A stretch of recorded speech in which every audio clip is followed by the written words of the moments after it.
नमस्कार, capital TV का खास शो ऑपरेशन पाकिस्तान देख रहे हैं आप। मैं हूं आपके साथ पूजा।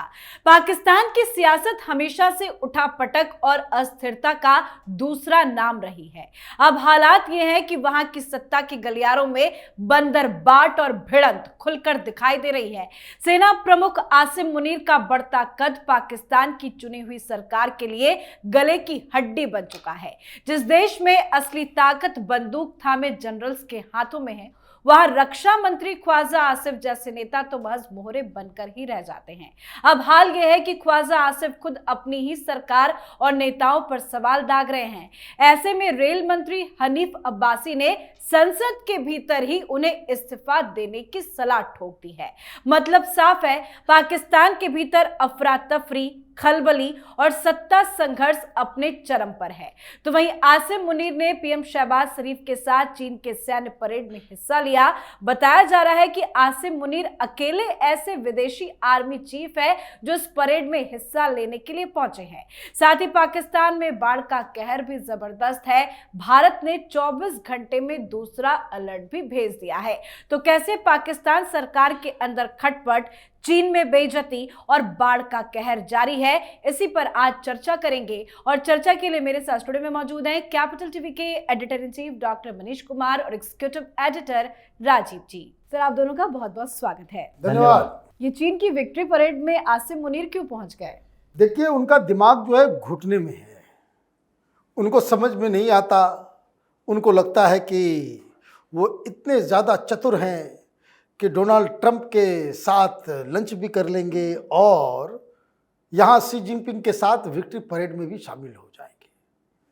ये पढ़ते लिखते नहीं हैं, या फिर इनको जिस विक्ट्री परेड में वो शामिल हो रहे हैं उसके बारे में ज्ञान नहीं है, या फिर ये सारी चीज़ें नहीं तो कम से कम अपने फॉरेन ऑफिस से पूछ लिया होता। वाशिंगटन में इतने सारे लॉबिस्ट तुमने पाल रखे हैं, उनसे पूछ लिया होता कि डोनाल्ड ट्रंप ने इस विक्ट्री परेड के ऊपर किस तरह का ट्वीट किया, और ट्रूथ सोशल पे करते फिर वो ट्रांसफर होता है एक्स के ऊपर। ये तो सीधी सीधी चुनौती दी जा रही है। चीन को पता नहीं क्या क्या कह दिया डोनाल्ड ट्रंप ने, और वहां उनको दिखाई देगा कि ये चूहा वहां भी मौजूद है। भाई, उनको तो पता चलेगा। साउथ एशिया की एक अलग डेस्क है। यहाँ अपने दोस्त को भी भेज दिया है डोनाल्ड ट्रंप ने कि भाई तुमने जिसके साथ लंच किया वो तो उधर मोमो खाने पहुंच गया। अब ऐसे में तो बड़ी दिक्कत हो जाएगी। तो ये जो डबल गेम खेलने की जो आदत पाकिस्तान की रही है, ये धीरे धीरे इनके लिए नासूर बनता चला जा रहा है। होता ये है कि जैसे वो कि आप बैलेंसिंग एक्ट करते करते दो नाव पे पैर रखने का नतीजा क्या होता है कि दोनों ही तरफ आपको जो खींच के ले जाएगा, आप बीच से ही फट जाओगे। वही हाल पाकिस्तान का होने जा रहा है, क्योंकि इस विक्ट्री परेड को लेकर के देयर वाज बिग रिजर्वेशंस। जिस तरह के लोग वहां इकट्ठा हुए, जिस तरह से, भाई आप अमेरिका के साथ जाते हो, चीन आपको बुला लेता है कि इधर आओ, क्या खाने गए थे उधर। आपको डांट पड़ती है इस बात को लेकर के कि भाई हमारी सुरक्षा कौन करेगा, इतने पैसे हमने खर्च कर दिए, बलूचिस्तान को शांत कौन करेगा, हमारे लोगों की मौत हो रही है, हमारी कंपनी को टारगेट किया जा रहा है। और जब आप चीन जाते हो तो फिर अमेरिका से कॉल आ जाएगा कि भाई उधर क्या करने जा रहे हो।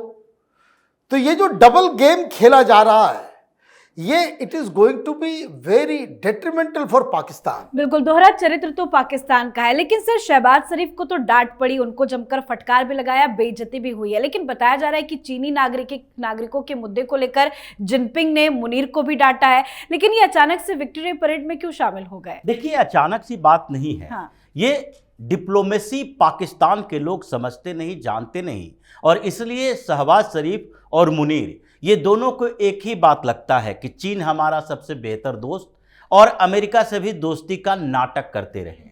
ये भारत के प्रधानमंत्री मोदी को देखिए, प्रधानमंत्री मोदी भी गए चीन में, और इस समय टसल चल रहा है भारत और अमेरिका के बीच। किस बात को लेकर? तो टैरिफ को लेकर। लेकिन टैरिफ अपनी जगह पर है और सैन्य स्ट्रेटेजिक पार्टनरशिप अपनी जगह पर है। ये दोनों को बाइफरकेट करके रखा गया है। इसलिए अमेरिका में जितने भी डोनाल्ड ट्रंप से प्रताड़ित लोग हैं, चाहे उनके एडमिनिस्ट्रेशन में हो या फिर जो अंतर्राष्ट्रीय कूटनीति को समझते हैं, ये सब के सब अभी भारत के साथ खड़े हैं और पाकिस्तान पर सवाल उठा रहे हैं कि तुमने मुनीर को अपने साथ बुलाया, तुमने पाकिस्तान के साथ नजदीकी बढ़ाने की कोशिश की। चाहे जितने भी संगठन के लोग हैं, रोक खन्ना ने भी बोला, दूसरी तरफ डेमोक्रेटिक सांसद बोल रहे हैं, सीनेटर बोल रहे हैं कि ये ट्रंप की नीतियां जो है भारत के प्रति जैसी नीति रही है, वो पिछले 3 दशकों से जो हमने मेहनत करके संबंध बेहतर किया उसको ताक पर रख दिया गया है पाकिस्तान के चक्कर में।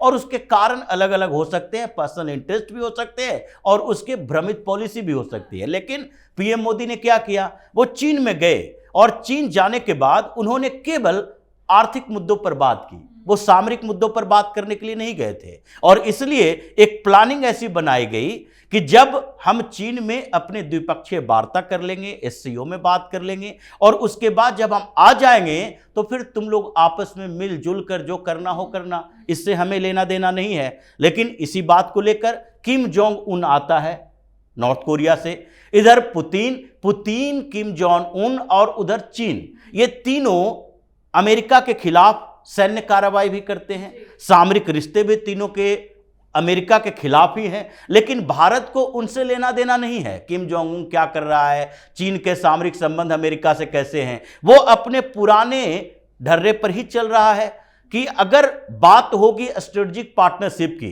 तो हम जापान के साथ आर्थिक संबंध भी बढ़ा रहे हैं और सामरिक संबंध भी हमारा है।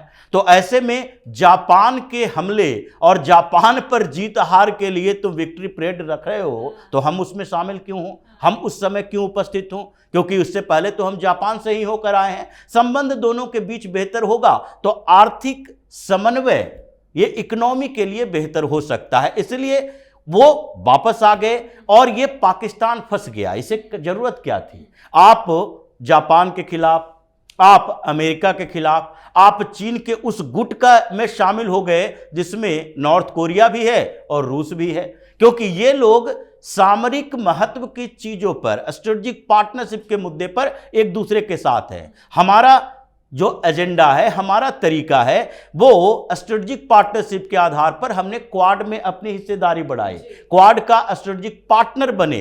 तो उसमें जापान भी है, ऑस्ट्रेलिया भी है, अमेरिका भी है, भारत भी है। तो हम जापान के खिलाफ नहीं जा सकते। चीन को बैलेंस करने के लिए 2 तरीके हैं, एक तो आर्थिक आधार पर एक दूसरे का जितना कंपिटिटिव मार्केट है उसमें हम उसको बैलेंस करते हैं, और सामरिक आधार पर अमेरिका, जापान, भारत, ऑस्ट्रेलिया ये सब एक साथ आता है। रूस का वही स्थिति रहती है कि चीन के साथ भी बेहतर संबंध हो और भारत के साथ भी बेहतर संबंध हो। तो सब अलग अलग डिप्लोमेटिक तरीके से अपने देश को आगे बढ़ाते हैं, लेकिन पाकिस्तान उसी ट्रैप में फंस गया। अब किम जोंग उन, साथ में पुतिन, साथ में जिनपिंग, और उसके साथ अगर शहबाज शरीफ और मुनीर भी रहेगा तो अमेरिका क्या सोचेगा? अमेरिका में तो अगर ट्रंप चाहेंगे अपने पर्सनल इंटरेस्ट के आधार पर, तब भी उसे वो फैसला लेने पर मजबूर होना पड़ेगा कि पाकिस्तान पर भरोसा नहीं किया जा सकता। जो अभी बड़ी बड़ी बातें हमने की है उसका आगे नतीजा बुरा होने वाला है। इसलिए पाकिस्तान को छोड़ो, भारत की तरफ बढ़ो, और भारत की तरफ अमेरिका की पूरी लॉबी बढ़ रही है। बिल्कुल, और एक मुसीबत नहीं है सर, चीन के ट्रैप में तो पाकिस्तान फंसा, जैसा सर ने समझाया। पाकिस्तान सरकार के अंदर भी खलबली है, बाढ़ से भी बेहाल है पाकिस्तान। ये ख्वाजा आसिफ का की जो कहानी आपने बताई, ये आदमी तो मिसगाइडेड मिसाइल है। वो पता नहीं मुखिया बनने लायक नहीं है। हिंदुस्तान में होता तो किसी गांव में मुखिया भी नहीं चुनाव जीतता, लेकिन वहाँ वो इतने बड़े ओहदे पे बैठा हुआ है ना, रक्षा मंत्री है। अब रक्षा मंत्री ऐसा कि जो ऐसी ऐसी बातें कह देता है कि पूरी पाकिस्तान का पूरा पाकिस्तान जो है वो भड़क उठता है। अब वो कह रहे हैं कि भाई बाढ़ का पानी आ रहा है, बाढ़ के पानी को अपने घड़ों में, बाल्टियों में, है ना, उसको भर लो, वो आगे आकर के काम आएगा। अब इसका जो रिपरकर्शन हुआ पॉलिटिकली, सोशल मीडिया का ज़माना है ना, कि भाई ऐसा तो नहीं कि आर्मी के कंट्रोल में सारा टीवी चैनल है और अखबार वाले को आपने डरा धमका करके रखा हुआ है। सोशल मीडिया के ज़माने में लोग जो है तरह तरह की बातें करने लगते हैं। तो सोशल मीडिया में ख्वाजा आसिफ को लेकर के कई सारी बातें शुरू हो गई और ये कहना पड़ गया, वहाँ पे लोग कह रहे हैं कि भाई इसको हटाओ, और ये हटाने की भी बात डिफेंस मिनिस्टर को हटाने की बात अगर कोई पार्लियामेंट के अंदर या पब्लिकली आकर के कहता है तो इसे ये माना जाता है पाकिस्तान के अंदर कि उसको वहाँ का जो आर्मी चीफ है उसके कहने पे डिफेंस मिनिस्टर को हटाने की बात कोई कर सकता है। अदरवाइज किसी की ये हिम्मत नहीं है कि डिफेंस के मामले में कोई इस तरह की बातें कर सके।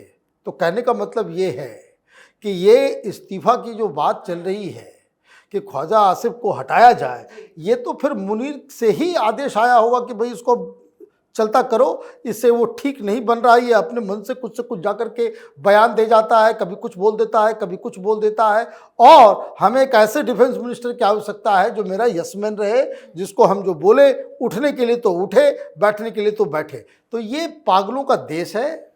एक से एक पैदल यात्री जो है वहाँ पे सत्ता में बैठे हुए हैं और जिस हिसाब से वहाँ पे बाढ़ को लेकर के जनता क्रोधित है, क्योंकि आजकल वो लोग देखते हैं ना कि भाई हिंदुस्तान में भी बाढ़ आया हुआ है, इधर भी पंजाब में बाढ़ है, उधर भी पंजाब में बाढ़ है, इधर की व्यवस्था जबकि सब कुछ खराब चल रहा है, लेकिन फिर भी उनको लगता है कि भाई हिंदुस्तान के साइड में जो है बेहतर मैनेजमेंट है, बाढ़ वहाँ ज़्यादा है लेकिन मैनेजमेंट फिर भी बेहतर है।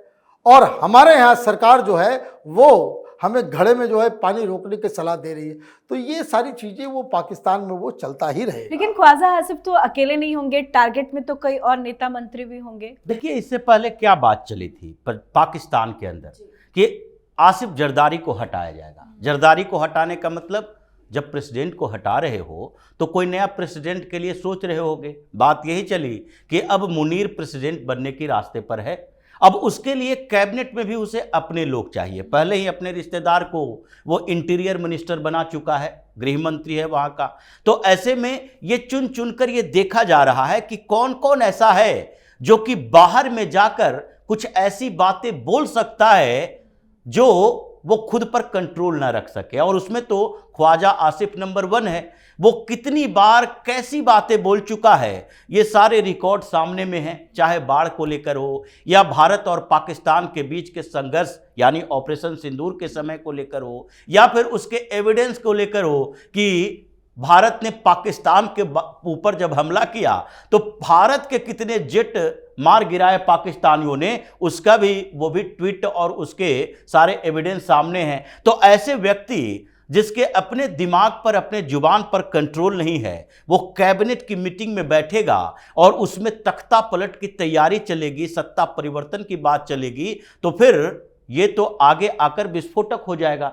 तो हो सकता है कि कहीं न कहीं मुनीर ये सोच रहा होगा कि पहले कैबिनेट में फेरबदल करो, कैबिनेट पर अपना कंट्रोल करो। और ये तो शहबाज शरीफ उसके पीछे पीछे चलने वाला व्यक्ति है। नहीं तो ऐसा थोड़ी है कि एससीओ की मीटिंग में जा रहे हैं और डेलीगेशन में सेना प्रमुख को साथ में ले जा रहे हैं। ये ले जाने की जरूरत ही नहीं थी, क्योंकि वहां पर विदेश मंत्री जा सकते थे, प्रधानमंत्री जा सकते थे, सेना प्रमुख का क्या काम था। तो जैसा कंट्रोल चल रहा है उसमें से लग रहा है कि अब मुनीर पूरी तरह से तख्ता पलट के लिए तैयारी कर चुका है। जी, बहुत बहुत धन्यवाद सर आप दोनों का। धन्यवाद। तो असलियत यह है कि पाकिस्तान की सरकार नाम की है, असली हुकूमत सेना की ही है। इसलिए विदेशों में भी प्रधानमंत्री पीछे पीछे और आर्मी चीफ आगे आगे रहते हैं। मुनीर का चीन दौरा ये बताता है कि शरीफ सरकार कितनी बेबस और बेअसर है। तो वहीं पाकिस्तान सरकार के अंदर विद्रोह, बगावत एक बार फिर से पाकिस्तान की मुसीबत खड़ा कर गया है। और बाढ़ से तो पाकिस्तान ऐसे ही परेशान है, बेहाल है। मतलब पाकिस्तान चारों तरफ से फंसा हुआ है।